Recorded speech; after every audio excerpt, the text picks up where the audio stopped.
How's it going? And welcome to episode 218 of On the Wire, proud member of the Pitcher List Podcast Network. I am Adam Howe, and I am back, joined as always by Kevin Hasting. Thanks for all for listening and watching. As always, we are here a little bit earlier than normal on a Friday afternoon for me. Kevin, I think it's still morning for you. So bright and early, get out of bed. Let's talk some FAAB. How you doing? Oh, great, Adam. Great to have you back, man. Hopefully no technical difficulties this week with the pro back behind the helm. So thank you so much for being here. How was your trip, man? That sounded like fun. Before I get to that, I'm like, to be honest, I'm not the reason you don't have I've had my own technical difficulties almost every show leading up to that. So let's not count our chickens quite yet. Distant past. Distant past. Yeah. Can't look in the rearview mirror. So yeah, trip was great. Did a whole family trip up the coast of California, did the whole Disneyland thing. So that was fun. Drove up to, for those who know the area, Monterey, Half Moon Bay, Berkeley. Was this close to making the extra hour and a half drive up to West Sacramento for the A's in my home league. I had literally that weekend also made a trade for Brent Rooker. So I was really pushing to make it to the day game on Sunday up in Sac. But that did not happen. That's fine. Still a beautiful time in some beautiful places with some wonderful people. For those who don't know, I lived in Oakland, California for like 9 years. So I made some really strong connections and friendships out there. So luckily we're able to connect with a lot of them. And, as you grow up and you start, growing families and all that, all the people around you also do. So it was nice. All of our friends also have kids the same age as our kids. So it wasn't just us dragging our kids to meet our friends. They all had a blast as well, making new friends. Nice. And as this episode drops, happy Father's Day to you, Adam, and those you were hanging out with on your trip, and those listening that pertains to as well. Man, time is a flat. Like, I almost forgot that Sunday was Father's Day. So thank you for that. Absolutely. Oh man, yes. Final round of the U.S. Open. That's my tradition. There it is. As I think it is with many. Yeah, sure. Well, we don't, and you know what? I want to say there's no pink bats like equivalent in baseball. There needs to be a pink bat equivalent for Father's Day, because I love the pink bats. We see a lot of kids on the field in the celebrations. That's true. And such. Yeah, that's true. So we'll see. We'll watch for all of those different things throughout the course of the day on Sunday. But Kevin, man, we're recording early, but there is no shortage of news to talk about. Not to mention news that happened over the weekend that you and Joe didn't get to touch on. So let's dive right in.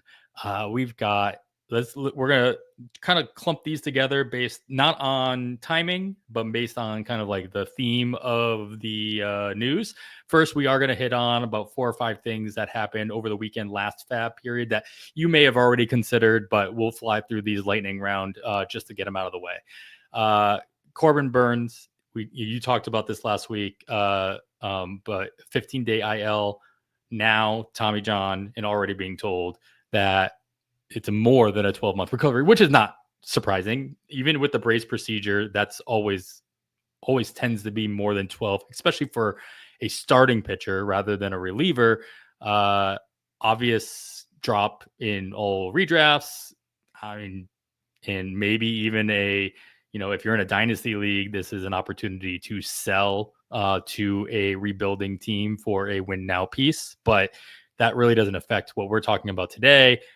What kind of hole is being filled by Corbin Burns being missing from the rotation for not only the near future, but the foreseeable future? Yeah, we saw this coming. And so Joe Rico and I talked about this last week. And once again, thank you to Joe for joining me last week. But yes, for the most part, it's Ryan Nelson.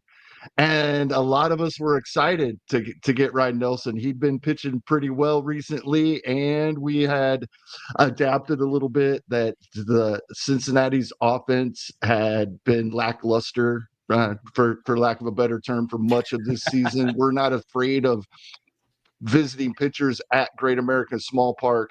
Ryan Nelson goes and gets blown up for 7 runs in 3 innings. I think we toss that out because there is still availability with Ryan Nelson. He is 90% rostered in the main event, but only 30-something% in 12s.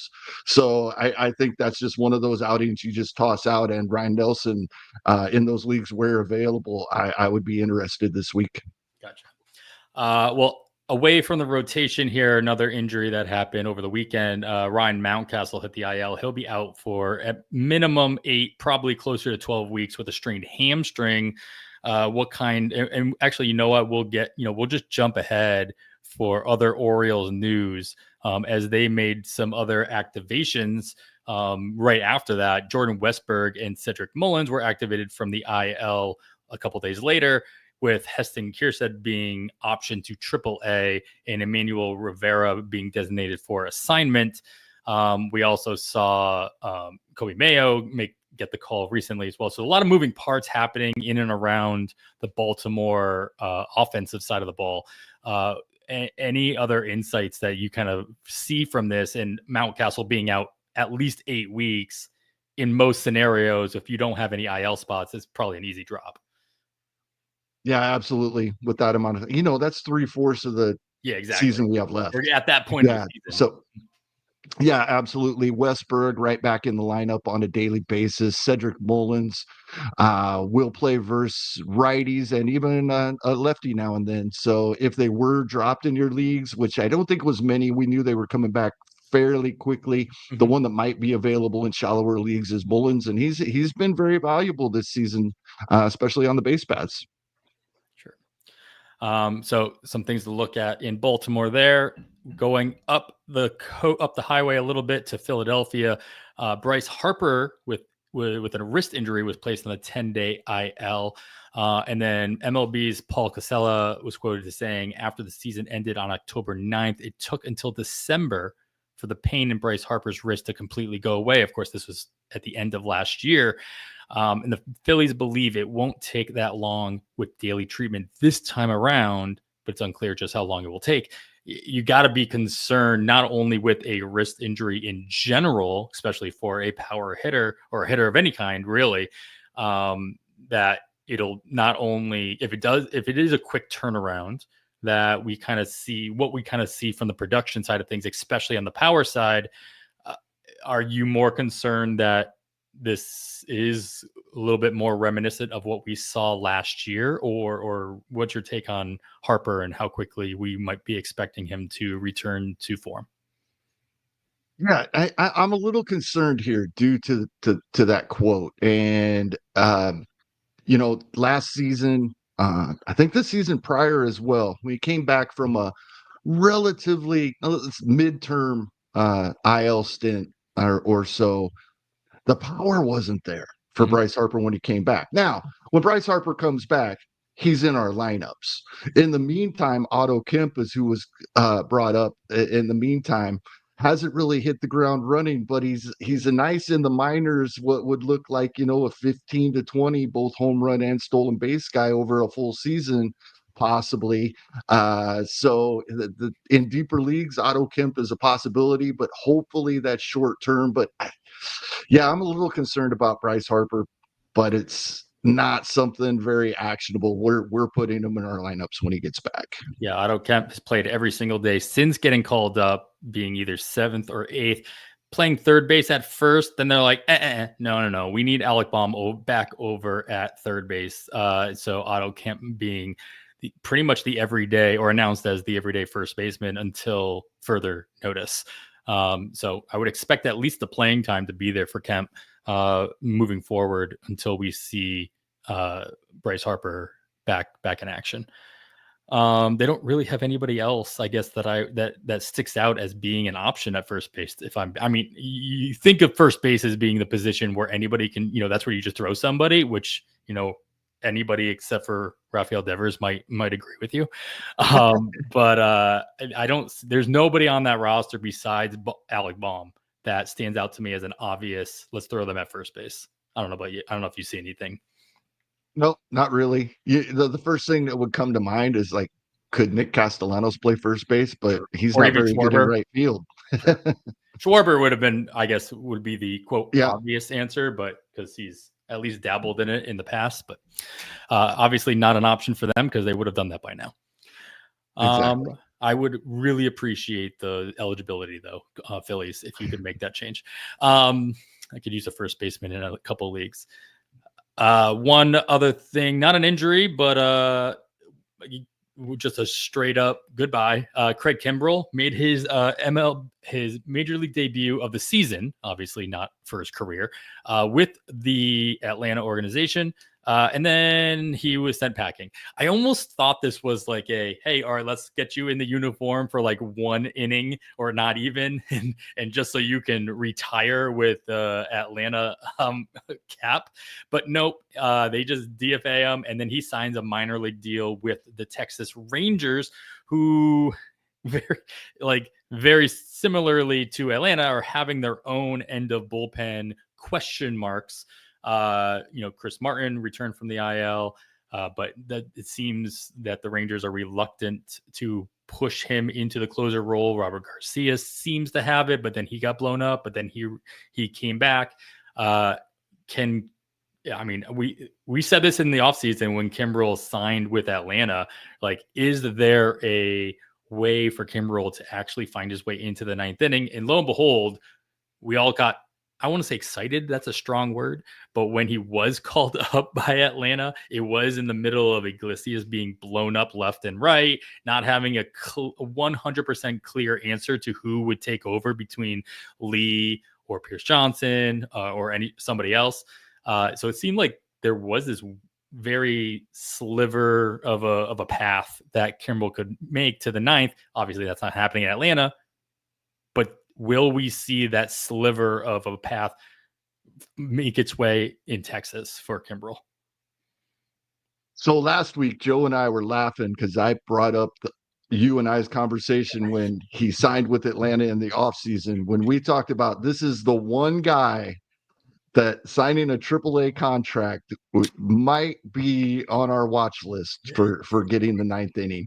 It came to pass. A scoreless inning, although he did allow a couple of base runners. A guy got caught stealing and another one picked off. But scoreless inning and then sent packing, and now signed in Texas, minor league deal, as you said. And I again say, this is the one guy that Bruce Bochy, we could see this happen. Right. It's the guy and the situation. I'm more inclined hoping that with Chris Martin back, maybe those of us that have been on that train finally see something, some ninth inning opportunities. But you cannot discount this with a guy like Kimbrell, especially going to a new team. One minor tweak, and we're seeing what we've seen these streaks of over the past couple of years when he's good, bad, good, bad. If he gets going good, Bruce Bochy, I think, will use him in the ninth inning. Who closes out a game first at the major league level? Craig Kimbrell or David Robertson? Craig Kimbrell. All right. Robertson obviously still a free agent. Kind of the theory is I think we see a retirement soon from both of them, but I think Robertson's might be imminent at this point. Maybe. I like the guys over in the pen, Rick. Their theory is that he's just waiting to see who needs the postseason run. And he doesn't need to be a closer. He just wants to sign with the team who's going to make it, has a chance at a ring because he wants the ring. Which, more power to him. He should do that. But Dodgers bullpen keeps losing guys because they need them as starters. There you go. That's a pretty obvious one right there. All right, Speaking last one. Speaking of the Dodgers, last one here of post or pre this week's news. Tony Gonsolin hits the IL for the Dodgers. Of course, a 15-day IL for pitchers with a right elbow injury. I mean, what else is there to say besides the fact that the Dodgers, all they can do are catch breaks? The team's too good for it to matter that much, but like, what kind of impact is Gonsolin missing in action going to have? Well, the first step is we get Ben Kasparius back in the rotation, and there's obviously, I think, for many of us, interest there. that still only gives them 4 in the starting rotation as of right now. I think Emmett Sheehan is being stretched out, and we could see him when he returns. He's set to come back. I think he pitched 4 innings in his last outing, is what I saw coming off a TJ that he had about 13 months ago. So we're getting in that time frame. We could see Emmett Sheehan soon, but the big one here is Kasperius getting back into the rotation, and that works out splendidly for those that picked him up as a ratios guy when he was dropped, when he left the rotation. Joe and I talked about him in that category last week. Sometimes you get lucky and these guys move into a higher leverage spot. Yeah, I was one of those the first time around. I grabbed Kasperius in a couple places before he got put in the rotation the first time around, just for those ratios. I mean, in the strikeouts, to be honest, as a reliever, he was still giving you those. I mean, the other question mark that comes about from this and all the other injuries that the Dodgers have, does this push Shohei Ohtani to start pitching sooner than later in a bulk inning kind of role where he's coming in during those bullpen games to help with the, ease the burden of the bullpen and obviously fill in the gaps of the rotation? They don't say that it has anything to do with this. However, they're spinning it as in his rehab is coming along so well. Oh, it's so convenient. But the latest news is we may see him before the All-Star break. Previously, we had been told it would be the All-Star break. Now they're saying, maybe it'll be a little earlier. And the All-Star break is only a month away. You might be able to help me out with this. I'm blanking on what the rules are regarding being pulled. Like, can he stay in as the DH if he gets pulled as the pitcher? I feel like I think he DHs the rest of the game in the games he starts, because he doesn't throw a complete game every time. Logically, yeah, I don't remember that either, but he doesn't come out of the game when he starts. No. Yeah, he keeps. Yeah, all right. Yeah, you're right. When he was starting, when we had the DH rule. All right. Anyway, I'm gonna have to. I think there's some new, because there's a lot of talk of people saying he should be the closer. Like, what if Ohtani was the closer? And I had this weird feeling that there's a weird loophole to the whole DH pitcher thing at the back end of games, but that maybe doesn't apply to the front half of games. But I could be wrong on that. Definitely something we're checking on. All right. Well, that's all the news from the weekend prior, and we've got a whole lot more to talk about for this that's happened throughout this course of the week that will impact your FAAB considerations. And this seems like an obvious place to take our first break. All right, welcome back. We just went over all the news that you and Joe missed because it came in late before last Sunday, and now we're going to hit the news that has come in this week. We're going to bulk this together. First, we're going to start with some trades. We've got the most recent one that just came through earlier today, I believe. Aaron CIVALE from Milwaukee was traded to the Chicago White Sox. In return, first baseman Andrew Vaughn, former top pick overall, second overall pick in his draft class, traded to the Milwaukee Brewers. So let's start with Vaughn. Does he just come back at the major league level with Milwaukee and fill in any kind of holes that might be apparent there? Or do you think that they continue to kind of rehab him and try to get him back up to his top prospect status that he once had? Yeah, unfortunately, this could work out long term for those rostering Vaughn, but we don't know how long that's going to be. I don't think he's in this lineup right now. I don't know if he's on the major league roster for a while.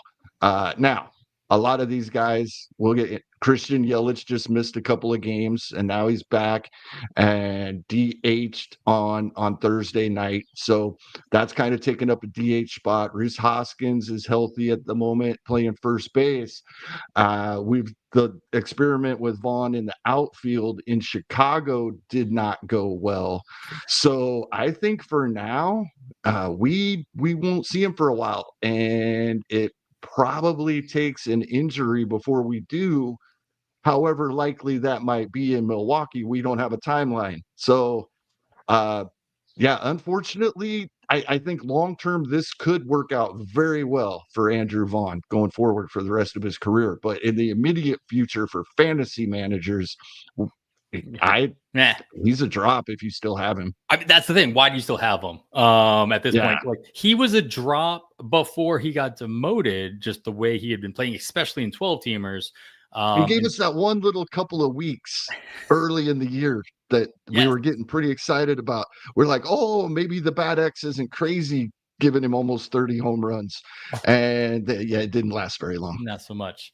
But yeah, so I mean, if you are an Andrew Vaughn believer still, then this is the time to, I mean, I might go looking for him in dynasty leagues right now. Sure. If I can get him on the cheap. As long as you can get him for the cheap. That's the point. All right. The other half of this, though, Aaron CIVALE, I would assume, enters the rotation for the Chicago White Sox when he was just demoted to the bullpen for the Brewers. He asked for a trade. As you said right before, he's like, hey, can I be traded? Sure. Here you go. You can, Milwaukee to Chicago's not that far of a drive. Just jump in a cab and get on down there. But you got to assume he's in the rotation for the White Sox and that they let him just run wild. Does it, because of that role, do you have any interest? I don't. Unfortunately, he shows us signs from time to time, and we get excited. Ryan Bloomfield over at Bubba and the Bloom is notoriously a CIVALE guy, and even it doesn't sound like he's really into this at the moment. But you never know with a pitcher going to a new team. So it's worth keeping an eye on, but I don't have any interest at the moment. Yeah, that's fair enough. All right, another trade by default just happened. LaMonte Wade Jr. was traded to the Angels for a player to be named later, and some moolah. I always love it when just like, can I just pay you for this player? Yeah, sure. All right, thank you. It's like an actual transaction that you just make at Target or something. And in return, to make room, LaMonte Wade Jr. was activated for the Angels when Chris Taylor was placed on the IL. Wade Jr. playing outfield today in the lineup with Taylor Ward being getting an off day as well. What's Wade Jr.'s role for the Angels, and why did the Angels make this deal? This is tough to see because he can be valuable to them, but he's going to be a utility guy. He can cover first base if Shanuel needs a day. He hasn't had one in almost a month. They could give him a day off at first base here and there. Yeah, Lamont could play the corner outfield spots. DH, Mike Trout, I think is full-time DH now. So I don't think there's a lot of playing time here. Probably similar to what we've seen the last couple of seasons in San Francisco. Sure. For LaMonte Wade Jr. So it would be matchup dependent. Once we see a little more, no pun intended, for some other news that we have coming up. I moved it. I just moved it up because it made sense. We can go for it. Okay, so Christian Moore called up by the Angels, one of their top prospects, if not their top prospect, and so he's going to play. They didn't bring him up to not play, so that locks up an infield spot. I think the playing time for LaMonte Wade Jr. is going to be pretty sporadic. Sure. Moore already called up, like you said, already in the lineup on Friday, batting ninth, starting at second base for the Angels later on this evening. Yeah, I can't imagine that's a move. Christian Moore was somebody that a lot of people were taking flyers on, thinking he might break camp. But as we mentioned 2 weeks ago, and you might have talked about it with Joe as well, we are in Super 2 deadline territory. And so we are seeing, we're just about to get into that section here, a whole bunch of call-ups of some top prospects that can make a difference for you. And they're going to be a little bit cheaper for their major league teams, at least for the first couple years, because they're not going to get that arbitration early like anybody else who was called up earlier on in the season. So Christian Moore, timing is right in line with that, as well as with a couple of the other ones that we're going to talk about momentarily. But yeah, Christian Moore is not somebody you call up and play sporadically. So he'll be a big name or big price tag at the middle infield position in those who are really desperate for second base help. Second base has been bad. Yeah. With, Joe, I think the word Joe used last week was atrocious. And other podcasts I hear people talking, anytime there's a second baseman available, there's a little added value there just because of how that position has worked out this season. Sure. Unless you're playing in Yahoo and then literally everybody is available at second base still. Dominic Canzone, not a true call. I mean, he recalled up from Tacoma to join the Mariners this week with Leody Taveras designated for assignment. And that was sad. Though I was happy to see that happened at the beginning of the week. So I could pull whatever minimal playing time Taveras was still getting out of my lineups. Canzone renamed himself the other day with a just amazingly long shot in the extra. No, actually, that was the one. His home run, I think, was the one against Arizona where it forced extra innings. They were down 4. It was the Justin Martinez, we'll get to in a second, injury, where there was 2 outs. He had a strike on the next guy, and then Martinez took himself out later on in that Canzone hit the home run that tied the game. It was just, they ended up Mariners still lost the game, but the fact that was the was it Pav? No, who was it that hit the Josh Naylor hit the walk-off grand slam in that game? Don't ask me why. Oh, that's because I was on the West Coast. I was watching the late game because I was on the West Coast, and watching sports on the West Coast is the best. I'm sorry. I grew up on the East Coast. I lived on the West Coast. Watching sports on the West Coast is by far more pleasure. Like, it's just a better experience. You're a morning person like I am. It's even better. Oh, even better. Yeah, of course. 7 a.m. games and even some 6 a.m. games on Sundays, if they're starting at noon on the East Coast, are absolutely amazing. Yeah. But anyway, Canzone, with the Mariners, that home run aside, interest level in general. I'm interested. He's shown this power, and it may not show up to people if they're just really quickly glancing at his minor league. And, he's hit 20 home runs in a season one time. That was 2022. That was across 3 levels, 2 levels, actually. He hit them all at AA and AAA that year. But if you look at his slugging percentages in the minor leagues, Canzone, he gets a lot of extra base hits, and the fact that he already has that home run in spite of the low batting average, we're talking only 12 plate appearances. He already had 13 home runs this season in Tacoma with a 564 slugging percentage, as I was saying, and those over 500 and even 600 slugging percentages are pretty routine throughout the minors. I know he's 27 years old. We've seen him get shots in the past. It typically has come with a low batting average, 220s, 230s, exactly what he's projected for. But yeah, I think Canzone could be a decent source of power. Unfortunately, so far, we've seen 1 start in 3 games since this recall. So we got to start seeing more playing time. There may be a possibility for that here.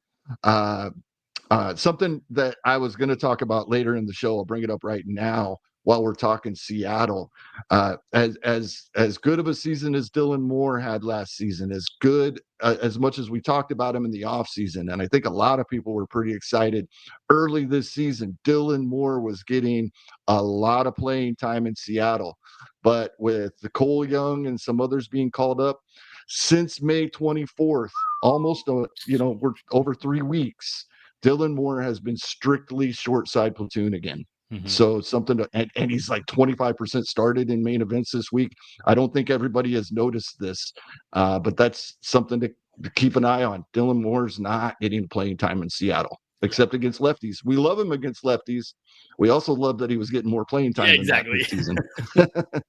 Canzone, for what it's worth, you're right. He's only started one of those 3. He's but has not been in the lineup. He has been in the lineup the other 2 opportunities that they've given him as well. That home run came on a day where he came in halfway through the game and still found his way into 3 at-bats with the home run in there as well. So we'll see if maybe that can lead to starting and then thus more at-bats rather than just pitch hit situations. All right, the big call up here, of course, with my Red Sox, they called up Roman Anthony with Waiver Abreu going to the IL. Anthony, obviously, again, also a subject to the Super 2 deadline, or the mysterious Super 2 deadline. You don't technically know when that is until the season ends, but would assume that they probably held on to that as long as possible. He's got to be playing every day, and he's not really even available in most places, as people like myself and a handful of leagues have been stashing him all season long, just hoping and hoping and hoping. And here you go, finally. But I actually looked. Yeah, what are the percentages? 100% rostered in main events, 99% rostered in online championships. So in your 12-team leagues, check. Yeah. But less so about Roman Anthony because he's not available for you. But like I said, this is not a player you send back down unless he just falls off a cliff and struggle busts it. But it's going to impact the rest of the lineup for the Red Sox. Are you worried about any player that maybe you had been rostering in the future, either losing out on playing time or being traded into a different situation? Well, as the Red Sox fan, I'm going to spin this back around to you, because there's a lot of ways this could go from the way I'm looking. Does this hurt Waiver Abreu when he returns? I forget the injury. It's not long term though, I don't believe. No, I don't think so. But he missed a couple games before, and then they finally threw him on the IL. Yeah, because unless Roman Anthony is really, really bad, he's not going back down. Right.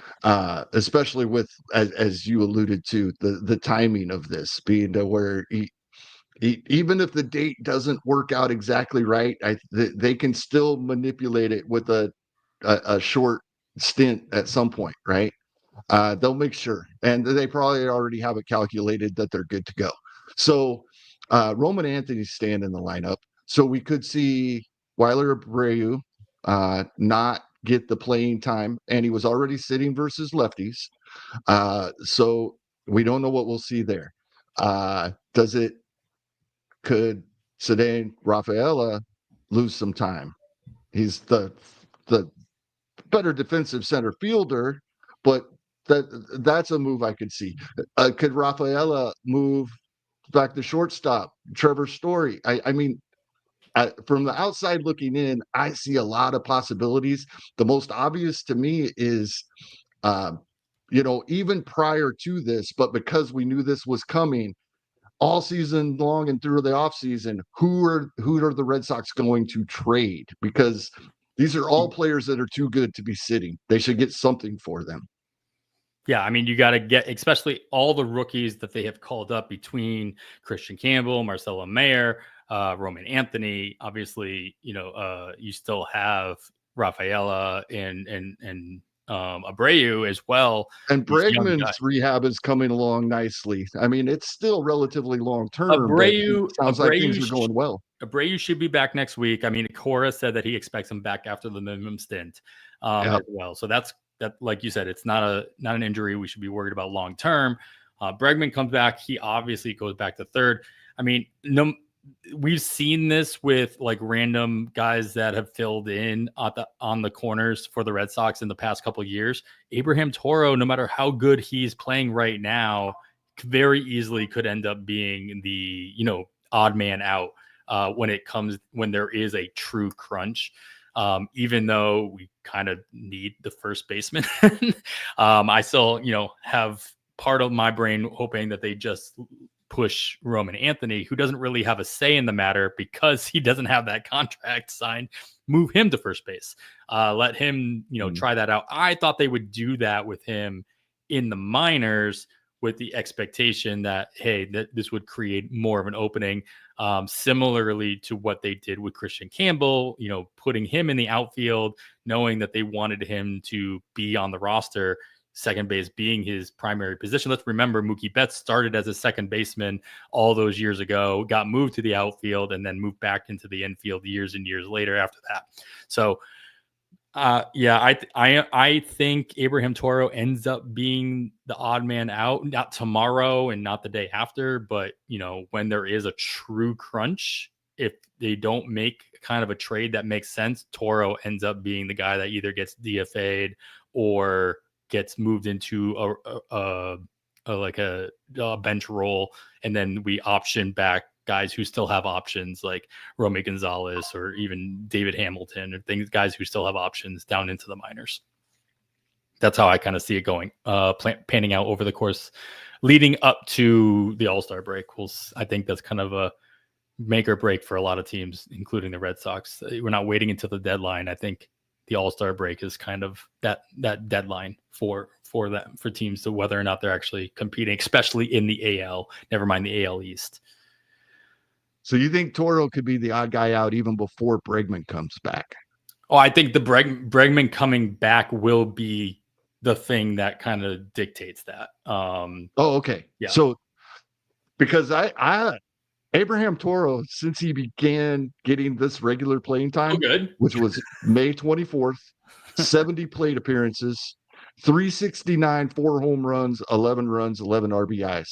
And he's hit third the last 3 times Boston has faced a right-handed pitcher. So I'm excited about Abraham Toro. He's probably my favorite power pickup for this weekend, other than Roman Anthony if he's available, but he's not in any of my leagues. I don't have the numbers in front of me, but I feel like something, maybe not to this extreme, but we had a stint last year or the year before with Dom Smith was signed by the Red Sox. He was playing almost every day for a stretch and he was performing. And then all of a sudden he was DFA'd. So this is where my brain goes. Like this is. Well, I assume that DFA or a trade or a move is definitely when Bregman comes back. But I really was hoping the young guys, most of them being, or at least Roman Anthony being an outfielder thus far in his career, would at least give us, we got, even with Bregman's, as I said, his rehab's going really well. We still have at least 3 or 4 weeks, I think, on Bregman. So sure. And Toro might not be the guy because he's the only one that can really play first base. Again, going back to the position eligibility thing, it's just like, who else is the obvious play at first base? And there isn't one because the obvious play doesn't want to play the position. So you have to actually, force someone else's hand to try a new position that they're not used to, which typically goes poorly. We all know, we know this, at least in the off chance. You mentioned, Andrew, going from first to the outfield obviously is different than going from the outfield to first base, but there's not. So I could be dead wrong on that for that reason and that reason alone. And there's still plenty of middle infielders who have options that could just end up getting sent down. We don't have to DFA anybody. All right, well, let's move off my Red Sox now and go to another call up. This is another MLB debut, and this happened just yesterday. Jacob Misirowski made his MLB debut for the Milwaukee Brewers, going 5 innings, coming out for the 6th inning. Obviously not getting it out there, but he did come back out. I'm not sure why, but he did.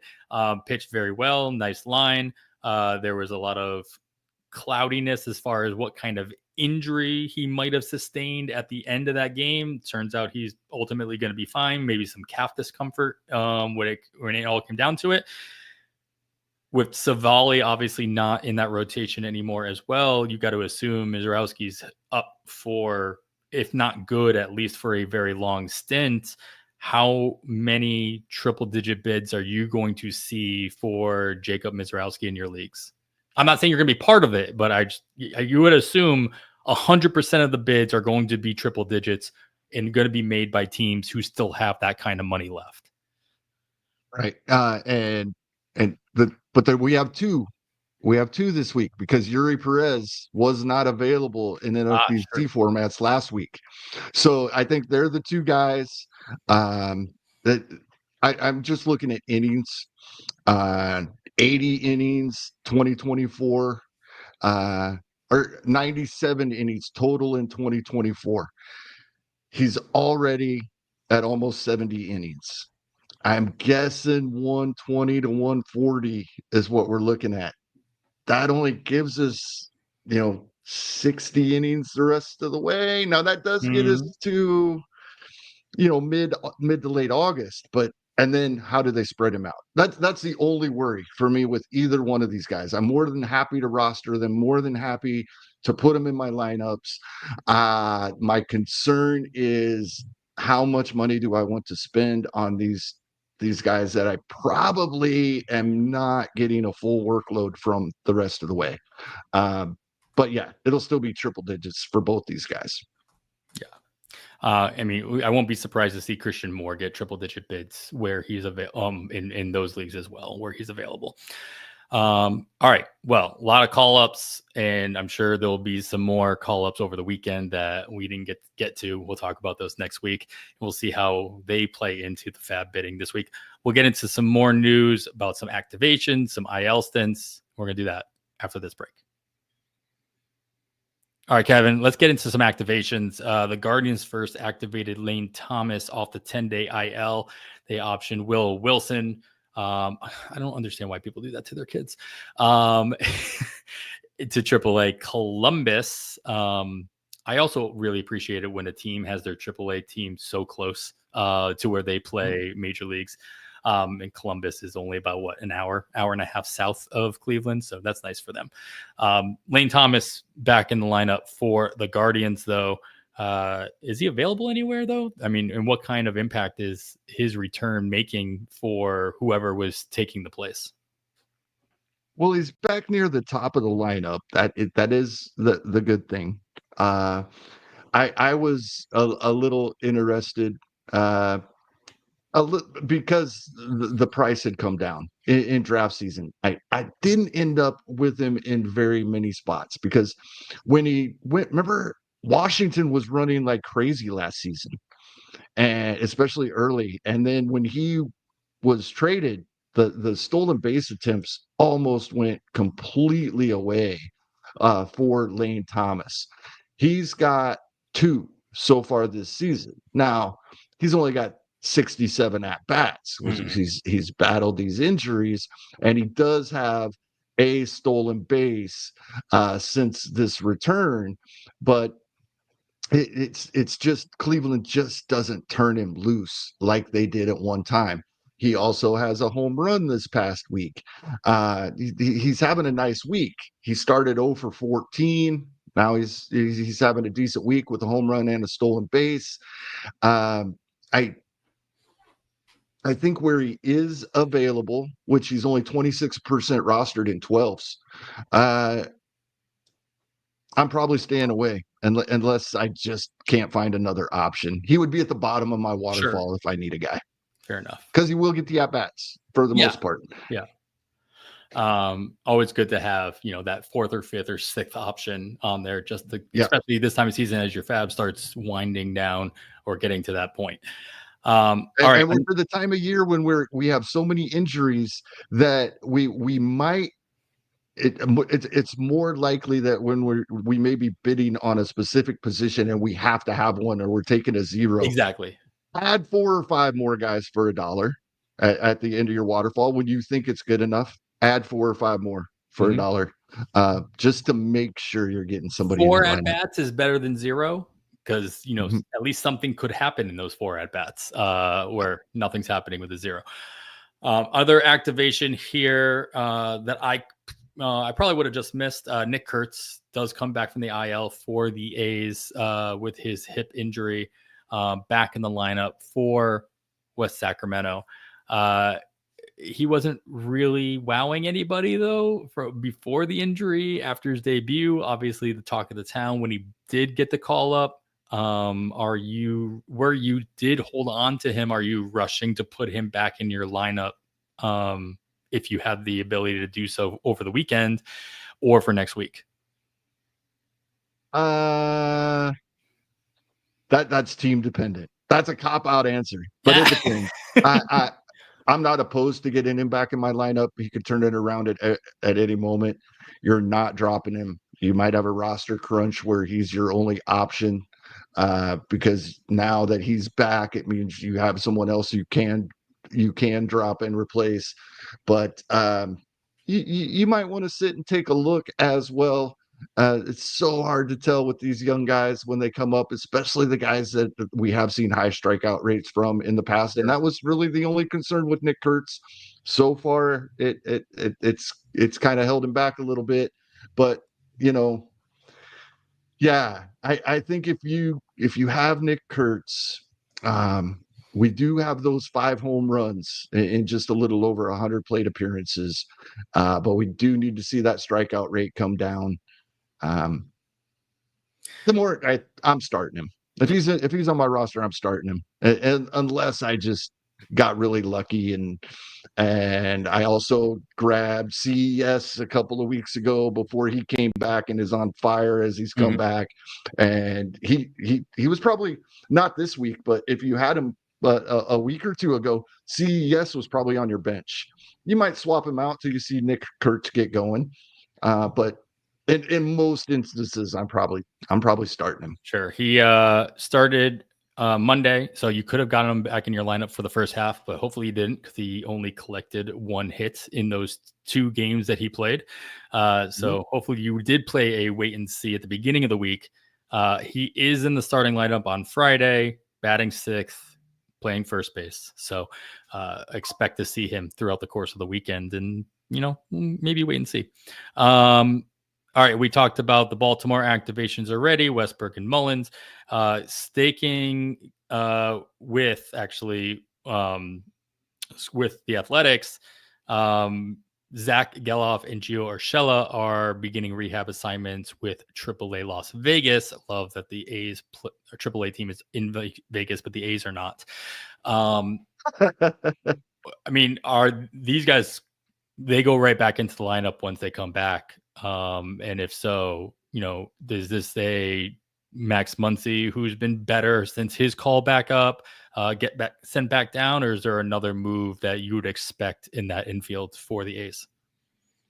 No, I really think that if Max Muncy continues to perform, Gio Urshela might not get the playing time that we saw prior to the injury. I think that's a good possibility. But as far as Geloff is concerned, I expect him right back in there, and he hasn't been great, but we talked about second base being pretty shallow. In 15-team leagues, I've been starting Luis Arias at second base, at least middle infield in instances, and he's the one that is probably going to lose out with Geloff coming back. Because Jacob Wilson is the shortstop. He missed a couple of games due to injury, but Arias isn't moving over there. Brent Rooker is the DH. I think Arias is probably maybe not even just to the bench. He might be off the active roster. Well, other guys who are trying to rehab, not doing a good job of doing it. couple of guys not even swinging bats yet. Jordan Alvarez, Chas McCormick, and Zach DeZenzo not swinging a bat yet. How long are you holding on to each one of these guys until you're just like, I can't do it anymore? I think two of them are already gone. Sure. from most teams, and that's why I added this note, because it's so hard. But like, is there a consideration for dropping Alvarez at this point in a 12 if you have so many other injuries on your team, and you actually have timelines that are short term? Man, if it wasn't, I mean, Alvarez was one of my favorite draft picks this season. I even took him at like 8th in the first round in one league, but and I knew the risks, but the risks we knew about aren't what's come to pass. This hand thing with Houston, I do get it. When there's a ton of swelling, X-rays don't always show things, but to wait so long to take another X-ray to find this out and still not swinging a bat after, when they told us they had found that, we thought we might see him in a couple of weeks. It's been a couple of weeks, more than a couple of weeks, and he's still not even swinging a bat. I stare at him every week, and 3 weeks ago, he was still on the IL, but I threw him in a lineup expecting him to come back on Tuesday. Exactly. The words that you're getting out of the Astros are so confusing, because it's like they make it sound like he could be back any minute now, but then also he's also not touching baseball bats. And that's the worry. Now that it doesn't sound imminent, if we drop him, he's in the lineup Monday. And so I don't think I don't think I can, but it is worth considering at this point, I think. Yeah. You have to make these tough decisions sometimes, and it's not the same degree, but like earlier in the season, I found myself having to drop Colton Cowser because I just had to. Yep. I knew that he'd be back at some point, but I didn't know how long. At one point, desperate, didn't want to take any more zeros at that position. So if you still have that flexibility, or if things are breaking your way, great, fine. But if you feel like you're in a pinch, even if you did draft them at the 8th overall pick in a draft, nobody, we're already at a point in the season. Once you hit June, nobody's untouchable for being dropped. Especially if you just don't know what's going on. You can always bid on them. That's the thing. If you drop them, you can always. If you drop him, you have to bid on him next week. Somebody's picking him up. Because if you drop him, that's when he comes back. That's it's still a good point. If you have a roster crunch and a lot of money, that can be your move. Yeah. You're not going to use him this week. All right, another now we get into the IL stints, Kevin. And we'll get right into it. Zebby Matthews has a right shoulder injury. He was placed on the 15-day IL.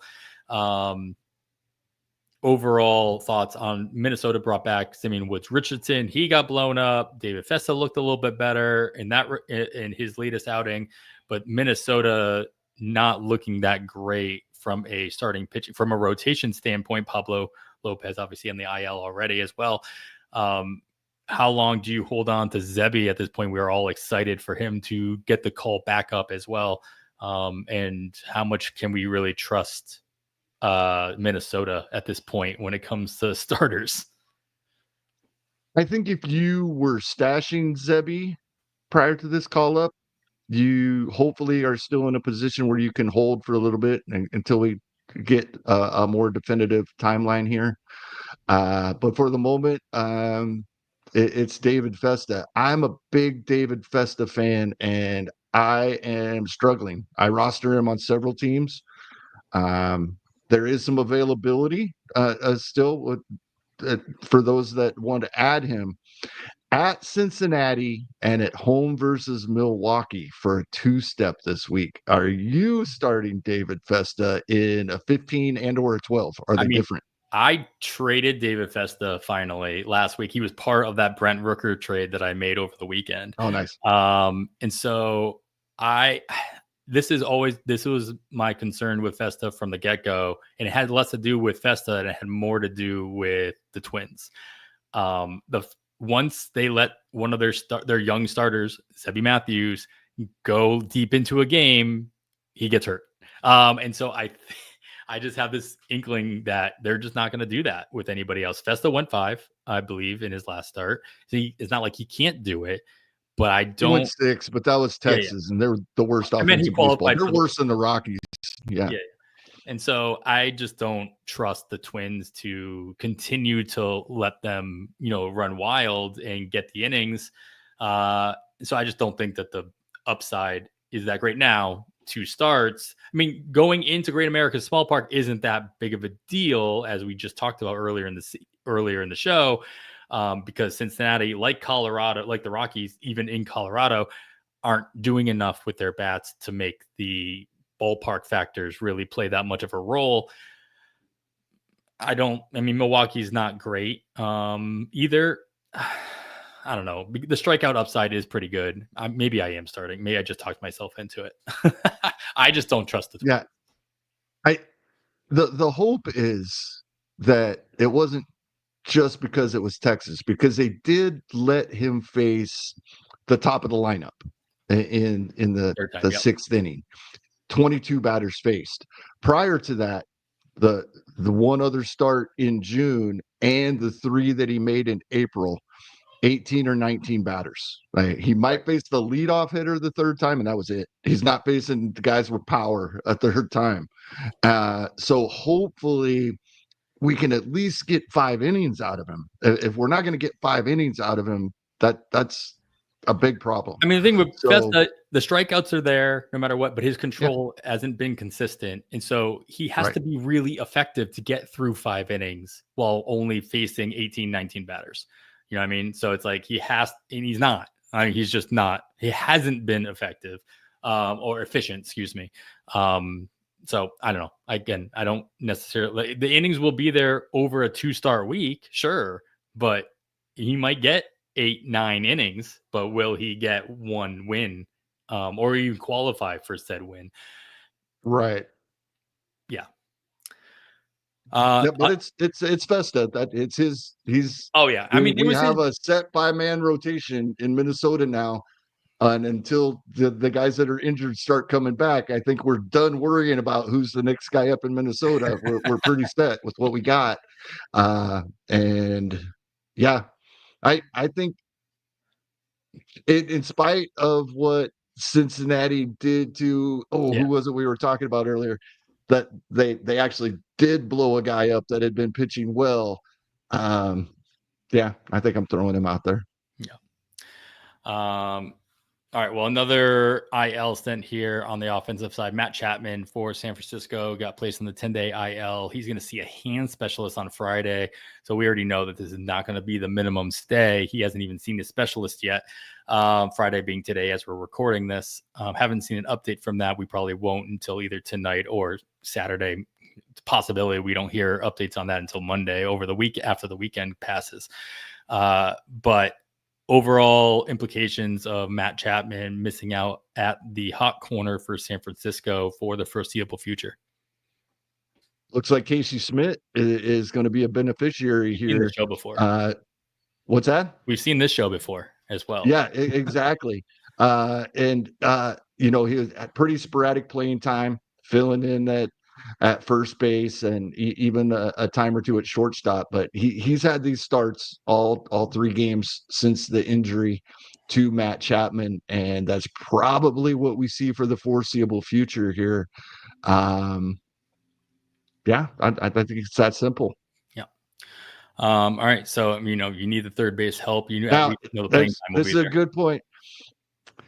The wild card I didn't write down in the outline, Adam. I think is probably the biggest prospect left that we're waiting on now that we've seen Roman Anthony. Yeah, it's Bryce Eldridge. That could shuffle things around because he plays the other corner. And Dom Smith, doing what Dom Smith does when he first gets to a team. He's gotten us excited, and we'll see how that pans out. But, yeah, Bryce Eldridge is ready, it appears. So well, I don't think we get that call up over the weekend, so we'll talk about him next week probably There you go. as well. All right, we've got some more IL spots. We'll hit this last one before we take another break.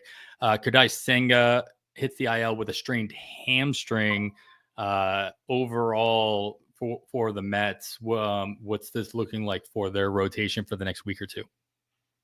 Yeah, well, last week we were talking about who's going to be out of the rotation as a couple of guys got healthy, and I think this makes my belief and some others was I thought it most likely would be David Peterson. It also could have been Tyler McGill, a couple of other options, but they're safe now. Sure, it's that easy. Similar to the Twins situation to an extent. Yes, exactly. Yep. Exactly. All right. Well, we've got a couple other injuries to talk about and some just updates on old injuries, and we'll get to those after this next break. All right, let's talk about some injuries that we already knew about, or at least one of them. An update: Aaron Nola, he has a stress reaction in his rib. He won't throw for a couple weeks, at least 2, which means even if he's cleared after 2 weeks, it's going to take him a while to rehab that back and get back to form. Of course, the Phillies have Abel already in the rotation. You expect him to keep running, but then you also have Andrew Painter kind of waiting in the wings, except Andrew Painter's been terrible. And so I'm not sure what they want to do there, or if they just maybe they like what they see. They're just the lines haven't looked good. I don't know. What are you looking at in Philadelphia as far as starting pitching options? Yeah, so far so good for Mick Abel, and that's good for the Phillies because, as you brought up, in the offseason they told us we would probably see Andrew Painter, if not early July, right after the All-Star break. That was their plan coming into the season.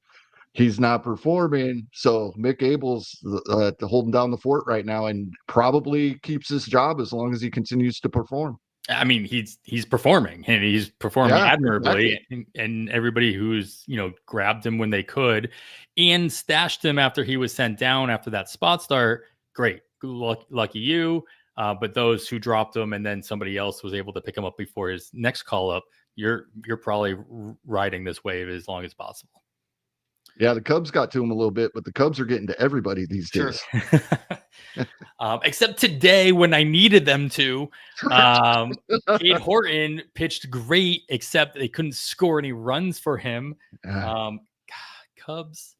All right. Anyway, that Cub rant was for Sarah. I said last week I would start absolutely anybody against the Texas Rangers right now. That's the way I stream my pitchers, and they put up 16 runs last night. Yeah, so it burns you once in a while. All right. Well, we talked about my Red Sox. Unfortunately, we got to talk about your Royals, but on a negative level here, Kevin. Cole Ragans hits the IL again with a shoulder strain this time. Again, it was a shoulder injury prior as well. Now it's a shoulder strain officially. Waiting on additional tests. He's going to get a second opinion next week. I think it's scheduled for Tuesday, I think is what I saw. So we got to wait on that. But, whenever you hear second opinion, you never feel good about it because that means the first opinion was bad. And so waiting on those tests to see what the severity is, but surgery is not off the table. What are you doing with Cole moving forward this week? At least this weekend. If we don't hear by Sunday night, it's going to be a really tough decision.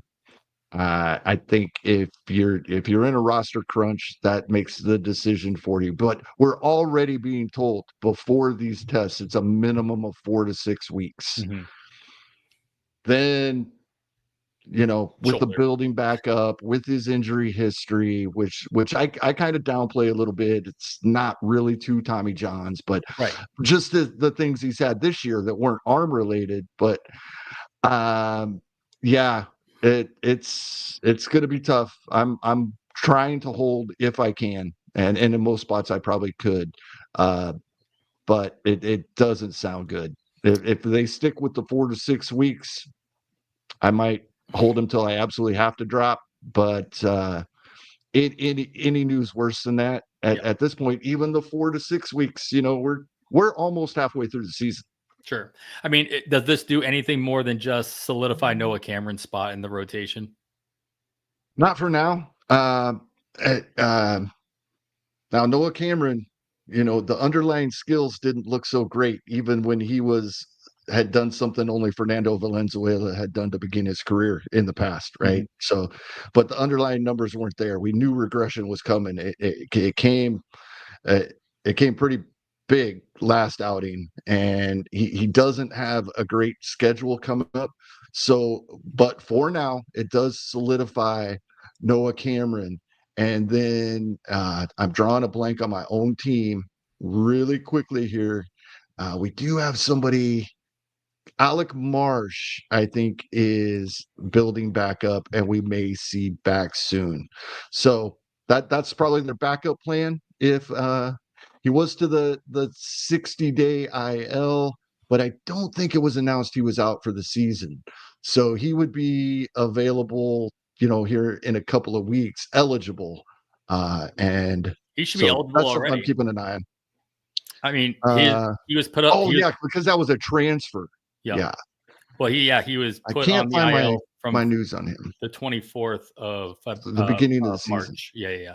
What about Kyle Wright, man? We're all he's working out there. I quit bringing him up because I was excited about seeing him this season. And we keep hearing a little bit of news, but not a lot of news, and just enough to keep me excited. And let me see what his rehab numbers are so far this season. He has thrown 16 innings so far. Very uneventful. Doesn't appear the command is there, which we would expect for someone who hasn't, pitched it for 2 seasons. But yeah, I'm still keeping an eye on Kyle Wright as well. I just quit bringing him up. We quit getting very much news on him. Fair. But yeah, he is actively rehabbing. For now, it's Noah Cameron. Yeah, if he can right the ship, and he's not going to be as good as he was those first 5 starts, but if he can be anywhere close to that, he'll stick for a while. There you go. Well, somebody who's not sticking anywhere is Ryan Weathers. He gets placed on the 60-day IL with a left lat strain. You mentioned obviously the return of Eury Perez and obviously Sandy Alcantara coming back earlier on in the season as well. What's Miami doing at this stage with their rotation, especially with Weathers gone, back, gone again? Yeah, even with Eury, that leaves them 1 short at the moment. Curious to see who Jason has going for them in these. He has Valente Balazzo pitching on Saturday and then sticking in the rotation. He's at Washington on Saturday. I will keep tabs on that and definitely check to see what Nick has to say. But he'd be pitching against Philadelphia this upcoming week, and that's still, I know they've had their ups and downs, and they're not always the juggernaut we expect them. And Bryce Harper's on the IL, but I'm still not throwing somebody out versus the Phillies as a streamer. Yeah, especially outside of Miami as well. Right. All right. Well, let's fly through these last couple here. I added this one to the last second because there's not really much to say except Jackson Jobe. If you haven't noted, if you haven't seen the news, is having TJ. Is having. I don't think I can put that in the past tense yet. I don't think he's actually gone under the knife, but he'll be out obviously the rest of 2025 and the majority, if not the entirety of 2026, as he recovers from that surgery. I mean, is there anything in Detroit that this opens up? I mean, he's already been on the IL for a little bit, so there's probably not much that you can really glean from this. Right. Other than that, if you were holding, no longer a reason to. Sure. Another UCL sprain, not officially Tommy John yet, but we talked about it earlier. Justin Martinez of the Arizona Diamondbacks, he was placed in the IL with that UCL sprain. He'll be out 12 to 13 months. So that is the entirety of 2023 and at least probably until the All-Star break of 2026. That is if he does return in that timeline. If he has true Tommy John, probably out the majority, if not the entirety of 2026 as well. Maybe he has the brace procedure. Maybe he has some other procedure that just does keep him out for 12 to 13, and we see him at the end of next year. Either way, easy drop here. Shelby Miller, I'm assuming, is taking over the closer role for Arizona. But is there anybody else in the bullpen or coming up that you kind of took notice on in Arizona that could take over that spot? Jalen Beeks is there. We've seen him have great stretches throughout his career, typically as a setup guy. But if need be, I think he could pitch tonight. There's been speculation on Ryan Thompson throughout this season. Kevin Ginkel was recalled, so those are options. But I think it's Shelby Miller, and he's available. He's even available in over 25% of main events because of the recent events with Martinez returning.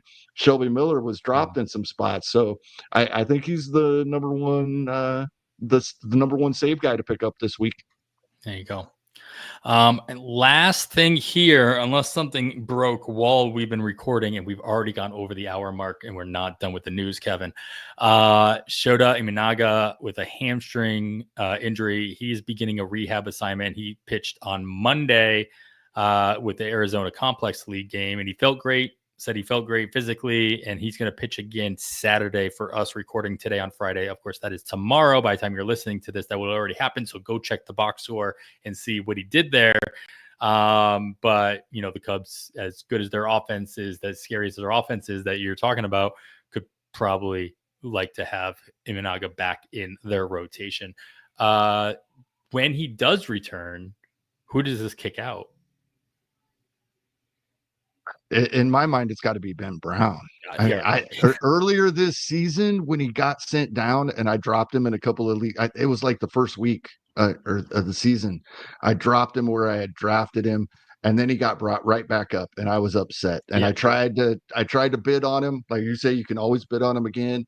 I was too conservative, and I didn't get him back. And now I'm so thankful because he just hasn't been good. Couple of bright spots that get us excited. Okay, maybe he is, but I think Ben Brown will be the odd guy out here. We haven't seen a lot of Cade Horton yet, so possibly, but it most definitely is going to be, in my mind, Brown or Horton, whoever is performing least well when Imanaga is actually ready. Horton's definitely been the better of the two since the time of his call up. So I expect Horton to stay. Crossing my fingers because I've got more exposure to him than Ben Brown. Yeah, and I can see some Cubs fans, saying, why not Colin Ray, who hasn't been he's actually been bad in 3 of his last 4 starts after being phenomenal to start the season. But I think they would rather have the veteran in this lineup when the team is going as well in the rotation, when the team is going as well as it is, especially when they're not pitching lights out. Colin Ray, I think, is fairly safe, but doesn't take many more 6-run outings to be the guy that gets sent packing. I guess the other question is whether or not anybody gets packing altogether, or if they just get moved into a bulk relief or even a high leverage role. Ben Brown could very well flourish in that type of a role. They got Chris Flexen in that spot. It's true. You do have, so they're fine. They're fine. All right. Well, with all of that in mind and anything else, there's a lot of news that we just went over, and I'm sure there will be more things breaking as we continue to record and throughout the course of the weekend. So make sure you're checking all your news outlets. Kevin, let's here we go. We got an update. Tori Livola did say that Justin Martinez is expected to, of course he gets caught up. He gets cut off, but anyway, Tori Luvolo did have an update on Justin Martinez, and Paul Blackburn is slotting into the rotation for for the Mets with the loss of KODAI SENGA, at least in the short term, as they wait on the returns of their other missing pieces. So good. That's not even major news. That's just updates to things we already talked about. So that's nice. For all the other updates on news, you should be listening to the First Pitch podcast with Jake Crumpler and Trevor Huth over the course of the weekend and every single day. And Nick Pollock has you covered on all things starting pitching with the Plus Pitch podcast every weekday morning. You can watch him do it live right on playback.tv/pitcherlist. Or you can listen to it wherever you're listening to podcasts, or you can watch them on YouTube, like you may be, like the four of you that are out there watching us right now. So keep an eye on all those for all the updated news and items. Now we can finally get to these recommendations, Kevin, and we're going to do that after this break. All right, let's get right into actual recommendations. And who knows, it may change drastically by the time Sunday rolls around. But as of right now, Friday afternoon, my time, East Coast time, still Friday. Oh, we've crossed into afternoon for you, right? We're 5 hours. Not quite. 11:30. Oh, you're still morning. All right. Good morning. Let's see if we can get these recommendations before the afternoon hits for you. Power category to start us off, Kevin. Home runs, RBIs. Who's out there, and who do you want? Yeah, we talked extensively about Abraham Toro. He's my favorite. I am a little more concerned after your analysis, but I think we get playing time until Bregman returns, but we hashed all that out. Josh Bell, we've been talking about for a couple weeks now. I dropped him. Everybody that listens to us knows I was all about Josh Bell in the offseason. Dropped him in many spots, got him back in most of those spots. He's not doing anything outstanding, but he is doing the Josh Bell pace now. Now he's performing at a pace of that 20-70-70 we talked about. Batting average a little lower. He's in the 230 range, even in recent weeks, not that 250. I still think he can get back to that point. Joe Adell, highly rostered now, but still available in 20% of online championships. So worth bringing up because he's been on absolute fire. Yes, we've seen this from him in the past, but that still with his pedigree, that there's a chance that he just takes off still at any point. And he's been really, really good as of late. A couple of deep league plays here because of their short side platoon guys, highly available. Andres Chaparro in Washington.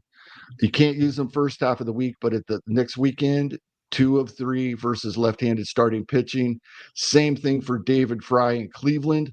I used David Fry in a couple of leagues the first half of this week because Cleveland they faced 4 lefties in a row, and David Fry does not have a hit. But it's like 11 plate appearances. So I still think David Fry in deep leagues for the weekend is a possibility. All right. Well, a lot more power options than you normally give me, Kevin. So I can appreciate that fact, even if they're not all available in all of my leagues. But now I need some speed to go along with it. And it seems as though, in the leagues where I've gotten to a point where in a couple of my leagues, I am flush with speed. Top of my league, good 2 to 5 or even 7 stolen bases above the second place team. And I'm starting to get to a point where I'm thinking about dropping my rabbits that have gotten me there. Obviously the Chandler Simpsons are easy choice in the past, but even the Caballeros, even with the added roster flexibility, if that's all they're giving me, I'm in a position in those leagues to make some drops. So I think you're going to see some teams in your leagues start making these decisions as well. When you have those one-dimensional players that got you where you are, bank what you've got, and then say thank you for all the fish, and then be on your merry way. So keep an eye on the drops for speed in the coming weeks. If you get more teams that are in the situation that I find myself in a couple of my leagues, and see if they start dropping those players for more options if you are at the bottom half of the stolen base, or if the stolen bases is an area in which you can make up more ground than other categories. You might see some more availability from guys that we're not talking about in this category in your specific leagues. But with that being said, who is more readily available in this category in runs and stolen bases, Kevin, that you might be looking at? It's a great point to bring up. A couple of guys, say just like Chaparro for Washington, Jacob Young. I was excited about him in the offseason, not getting the playing time I expected with his defense. Short side platoon guy.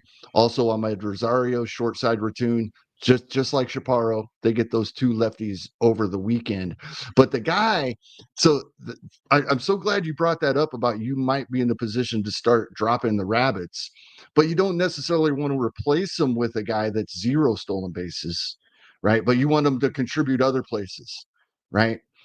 Tyler Freeman in Colorado, 63% rostered in 15s, only 6% in 12s, hitting right around 300 and projected to hit close to 300.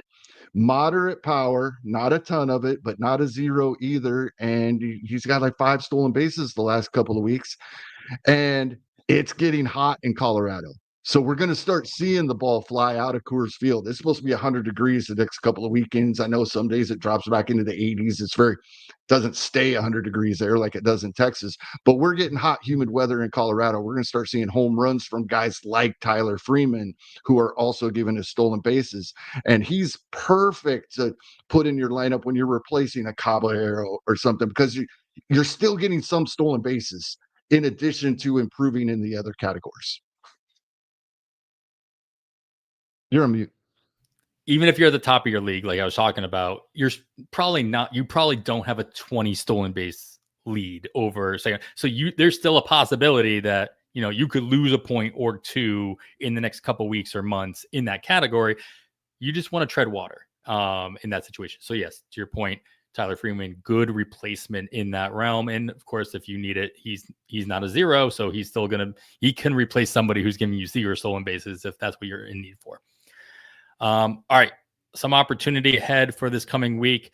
There's a whole bunch of teams that have a 7-game work week. Nobody has 5, but the 7-game teams include Baltimore, Yankees, Tampa Bay, the Athletics, Houston, the Angels, Miami, Philadelphia, Washington, Colorado, the Dodgers, and San Diego.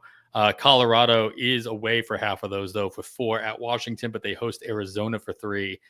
Cincinnati is hosting Minnesota for 3, but then on the road against St. Louis. So as Nick has coined it, the red carpet for all the St. Louis starters at the end of next week.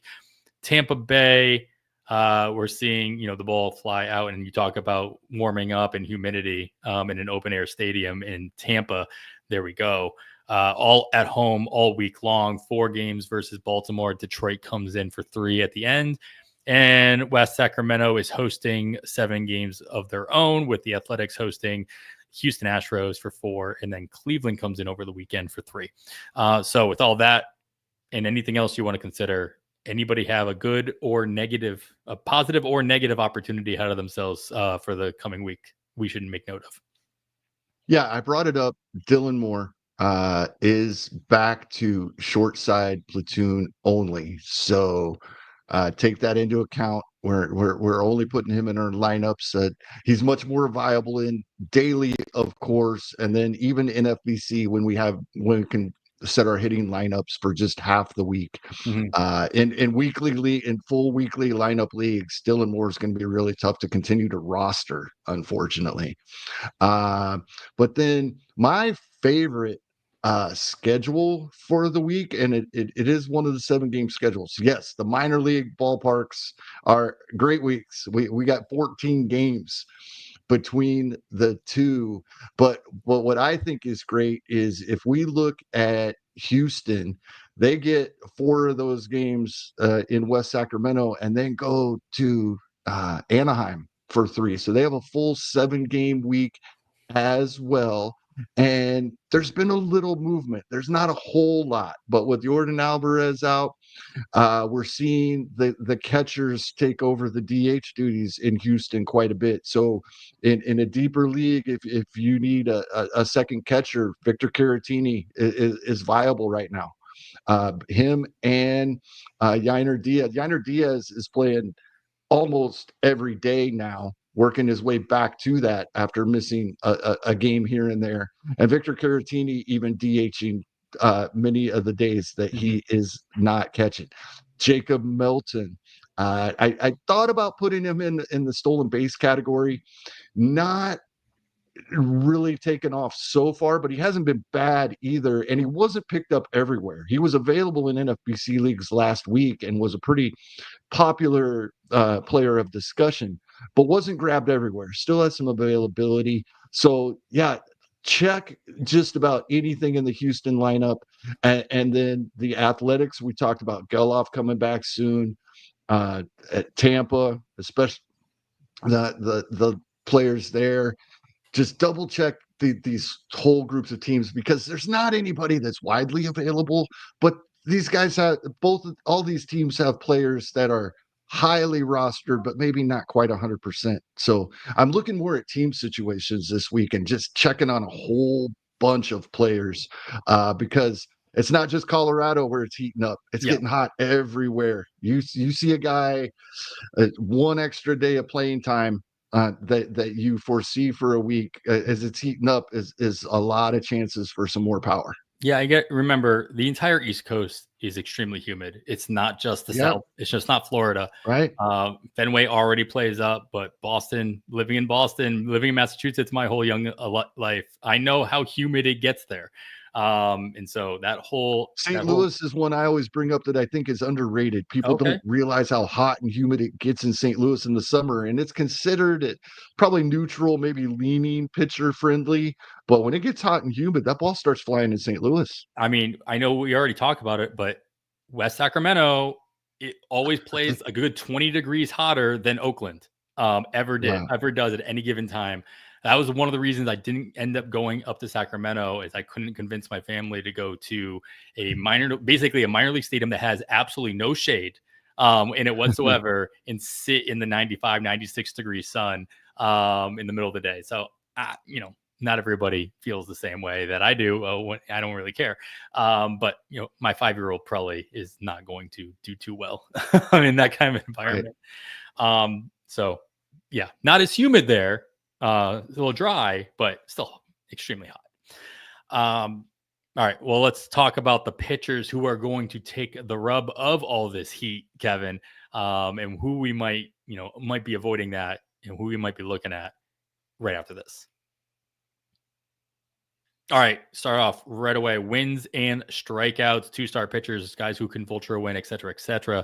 I love the names on here, so I'm just going to let you run with it. One of them we already talked about quite a bit, David Festa. So we had that conversation.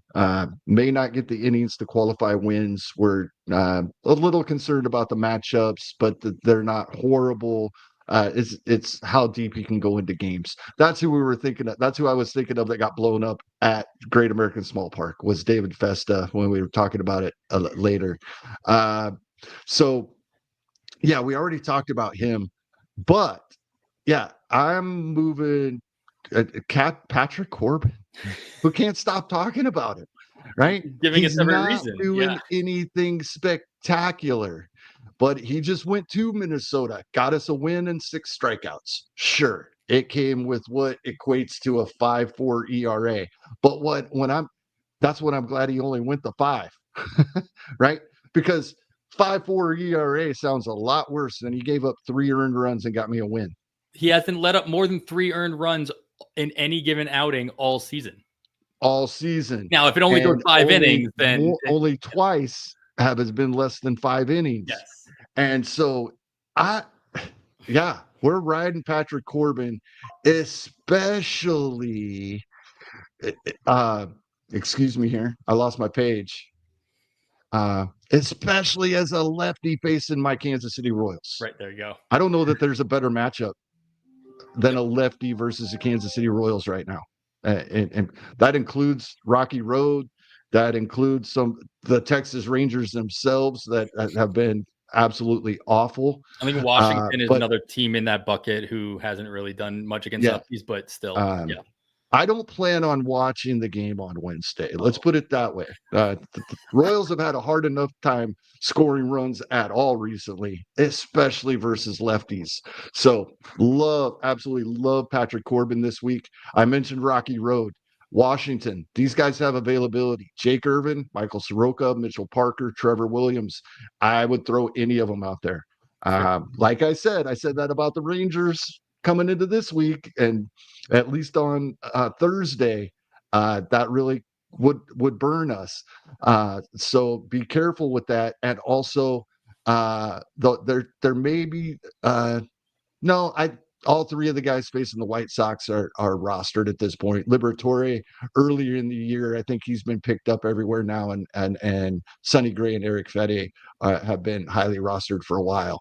So, but yeah, Patrick Corbin's my number one target starting pitcher this week. Like, is your offense going to do anything? Sal Perez is like, I saw a comment is like Sal Perez hasn't found any power. I'm like, you look at his process plus chart, he's got plenty of power, just none of it's going over the wall. And so he home run the other day. Of course, now you have Jacques out there as well. You assume some power will come from that addition at some point or another as well, but it's hard holding your breath. It really is. We knew Bobby Witt Jr. wouldn't perform as well as last season. Not many thought he could. I mean, that was just remarkable. But he's been even a little below what I expected. Maikel Garcia has been amazing. Vinny Pasquantino has finally come around. Since May 1st, Vinny has been better than what we were hoping coming into the season. April was so bad, it's still not showing up in the overall numbers. But since May 1st, Vinny Pasquantino has been amazing. Jock is hitting the ball hard, but hitting it on the ground a lot. So hopefully he starts lifting. But then so much disappointment. Jonathan India hasn't been anywhere close to what they were hoping. They just wanted a guy to get on base. That's all they wanted, and he's not doing it. He's not doing the one thing. You got one job. Yeah. And then guys like Maikel Garcia, Bobby Witt Jr., Salvador Perez, all these right-handed hitters, and they're horrible versus lefties. And so, unfortunately, I'll start any lefty versus the Kansas City Royals. Man. All right. Well, this is out of order a little bit, but we did get a piece of news just come through on the offensive side. I figured I'd throw this in here before getting into the next category. For the Tampa Bay Rays, Ha-Seong Kim, who has been rehabbing, we kind of hoped or expected to see him back soon, at least sometime this month. He's been pulled from his rehab with, let's see, what does it say? A right hamstring tightness. Now, it's not having to do with his repaired right shoulder, so that's good. But it is going to put a little bit of a damper on his timeline. He'll be out 5 days and expected to resume rehab when he gets back. And he gets a new 20 days to do that rehab because of it. So maybe we don't see him by the end of June, but hopefully we still, he comes back by the middle of before the All-Star break. So Ha-Seong Kim, if you were expecting him, you're going to have to stash him a little bit longer. Maybe if you bid on him last week, hoping to stash him just for a week or two, you're going to be stashing him a little bit longer than that. That's me. Yeah, there you go. All right, get back into the categories here. Ratios, looking for an ERA or WHIP stabilizer. Who is on your radar this week? A couple of guys. Always giving Rick Graham a shout out here. That's where I start. A couple I got from his article. One of them is going to be more expensive than we had hoped. That's Chris Martin, where he's available. Probably that more expensive with the chance that he could be getting saves. Brian Baker has been amazing in Baltimore. As Rick Graham points out, their best reliever, but he's not their closer. Sure. So he's available. Brad Keller, as the like seventh inning guy for the Cubs. We got a sub-2 ERA and right around a 1 WHIP in over 30 innings at this point. So, we're looking at a guy that's on pace for another 40 plus, maybe even 45 to 50 innings the rest of the way if he continues with these ratios.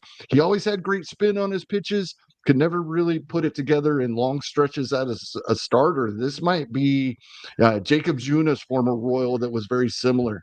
When he left the Royals and they started putting in the longer relief roles even later in the game, performed much better than they did when they were in Kansas City as starters. So Brad Keller, he's available everywhere.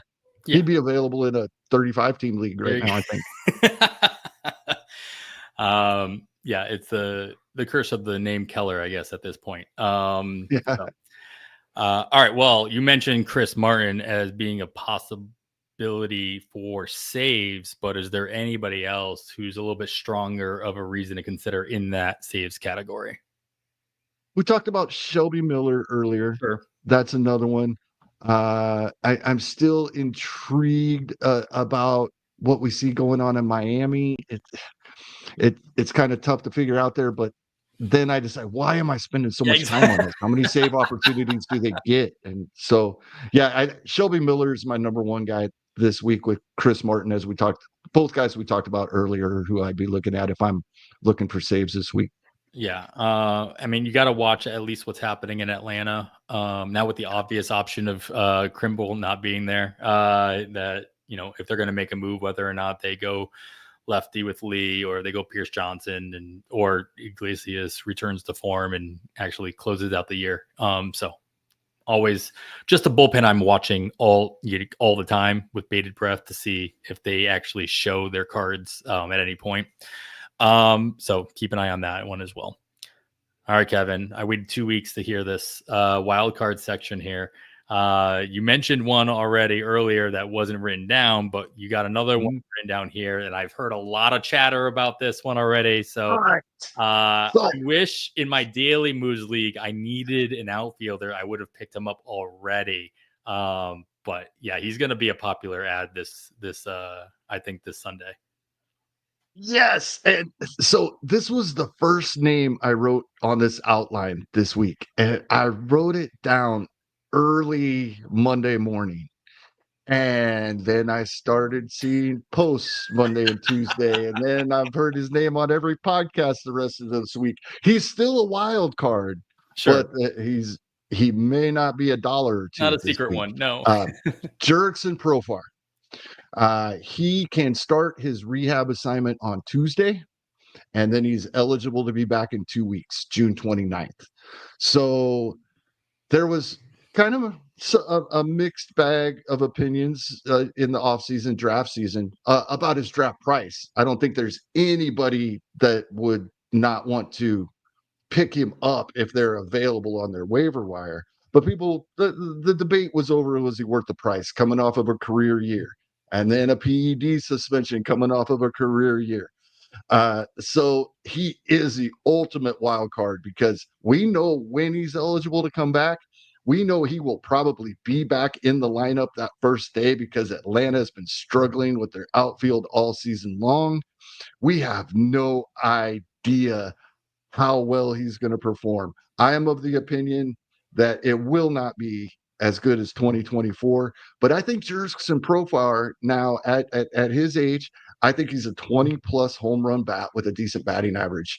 And if he helps improve Atlanta's lineup and other players come around as well, the runs and RBI will be there. They've been there to an extent. Atlanta hasn't been as bad as they were last season, especially with Acuna back now. Yeah, I think JURICKSON PROFAR, the question becomes, when I wrote this name down Monday, he was probably a $2 bid for me in $1,000 FAAB leagues. Now, how high do I have to go? Because as you said, a lot of talk this week. I might be willing to go mid-teens, and I would think that should be enough in most spots. Now, the other question is, where does he bat if he doesn't bat, he's not going to lead off, which he's batted lead off in the past. But obviously in Atlanta, Acuna's back. He's not going to bat lead off. Does he bat second or does he bat ninth? Because those are really the options in this lineup for Profar's like type, bat type. Maybe he bumps up to like seventh or sixth, but I almost rather him be ninth. There is not a clear opening at second in the lineup. Drake Baldwin's been there half the time, and then they usually use Austin Riley, bump him up a spot when Baldwin's not in the lineup, at least in the last couple weeks. Where do you expect him to slot in?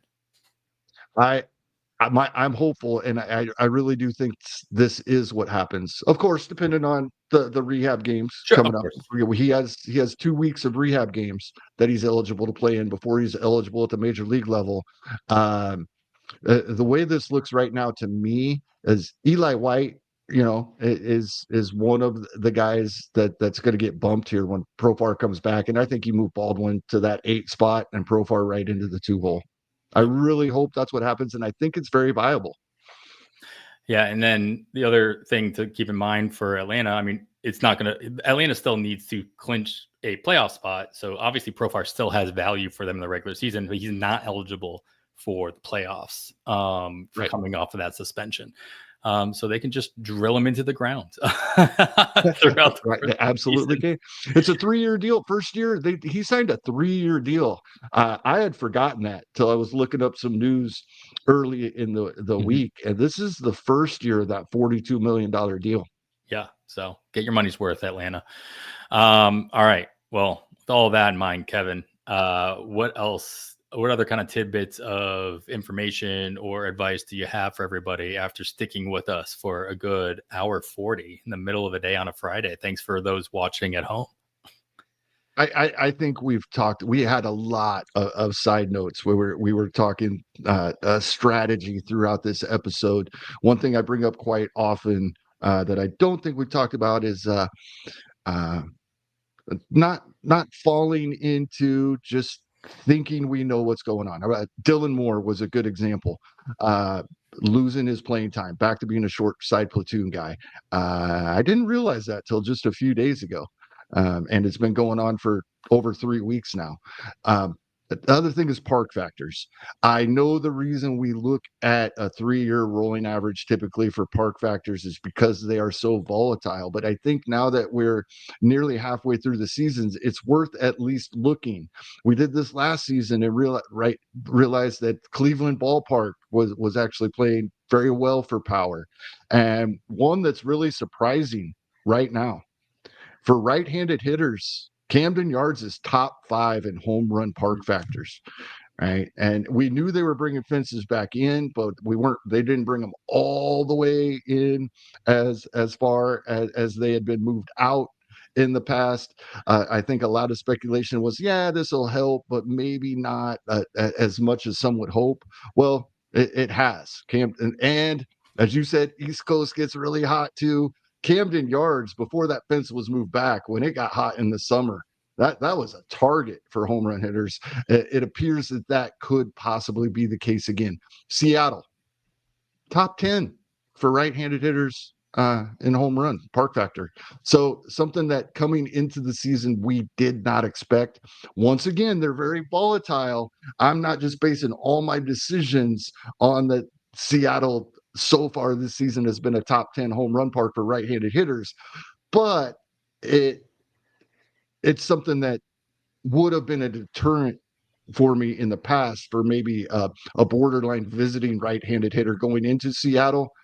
It's not right now for me. So just things to double check your biases that we have that were based in reality. Sure, but our reality is changing with some of these ballparks from time to time. Yeah, and the ballparks, the small sample park factors can play a bigger deal, especially in the near future. You don't have to rely on the 3-year rolling average of these factors when you are halfway through the season.